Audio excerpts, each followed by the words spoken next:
Hey everybody, this is JW here, or you can use my paleo name, JWsaurus Rex, or JRex for short.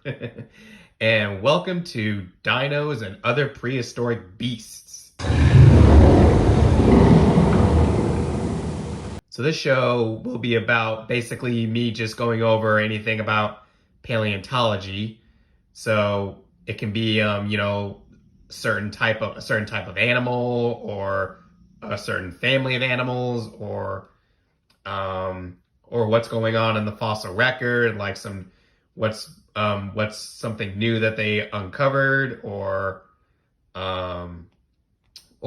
even just do a review on certain dinosaur themed films or shows, and my thoughts on them. And the reason I decided to do something like this is because I like to record myself doing presentations or animations, and that kind of stuff takes some time and a lot of rehearsing for me to do, just to make it right.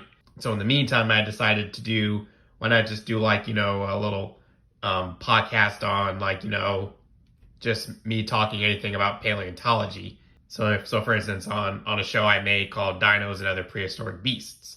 And if you guys have any, suggestions on, what kind of, on a certain type of dinosaur or group of dinosaurs, or any prehistoric creature, or, just anything you like to hear, about paleontology, just write them in the comments below and I'll look into them. So with that said, let's go ahead and dive right into our creature of the day. And so for this first episode, we're just gonna kick it off with my all-time favorite, the king of the dinosaurs, Tyrannosaurus Rex. So T-Rex is perhaps the #1 most famous dinosaur in the world. Everybody knows T-Rex.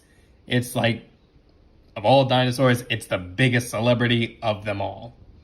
So to start with, T-Rex was first discovered in 1902 by fossil hunter Barnum Brown, and then named by Henry Fairfield Osborn in 1905, which he called Tyrannosaurus Rex, Tyrant Lizard King, because it was the biggest carnivore that they found at the time. But of course, then came all those other big guys, Spinosaurus, Giganosaurus, Carcharodontosaurus, all those guys.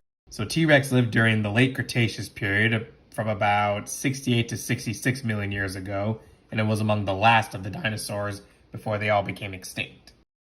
T-Rex fossils have been found in the western part of the United States, including Montana, Wyoming, Colorado, North and South Dakota, New Mexico, maybe as far south as Texas, as well as parts of Western Canada.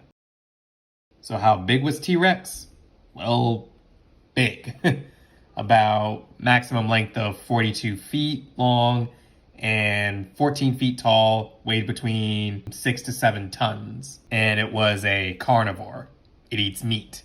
T-Rex would have preyed on, just about anything it wanted to.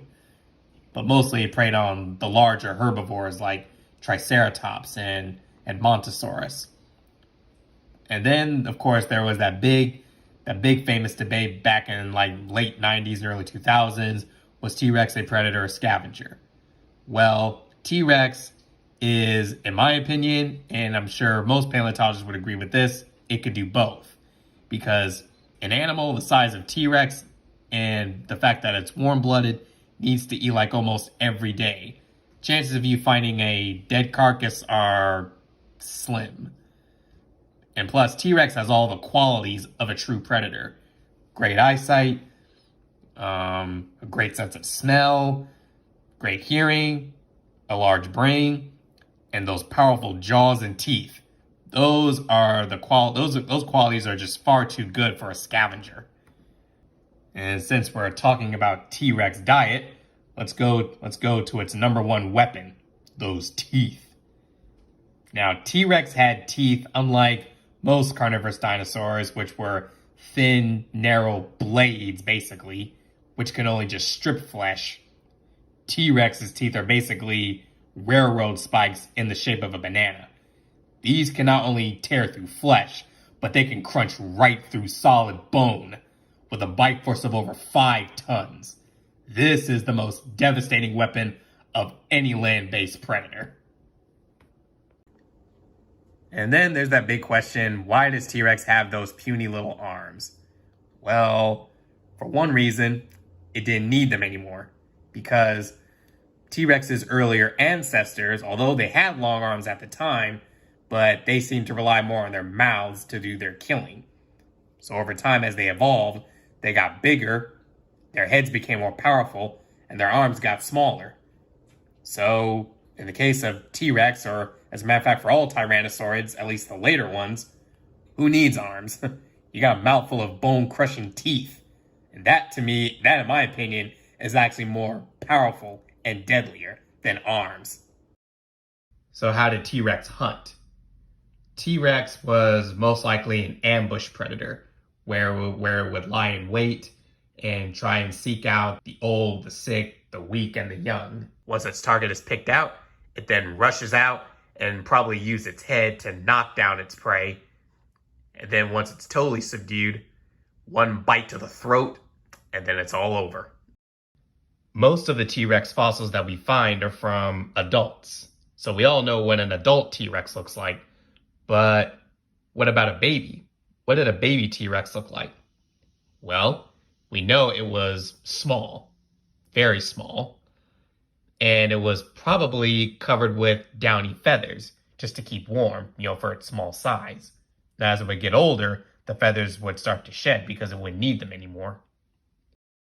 Baby T-Rexes, they probably fed on small animals like insects and maybe little lizards and little mammals.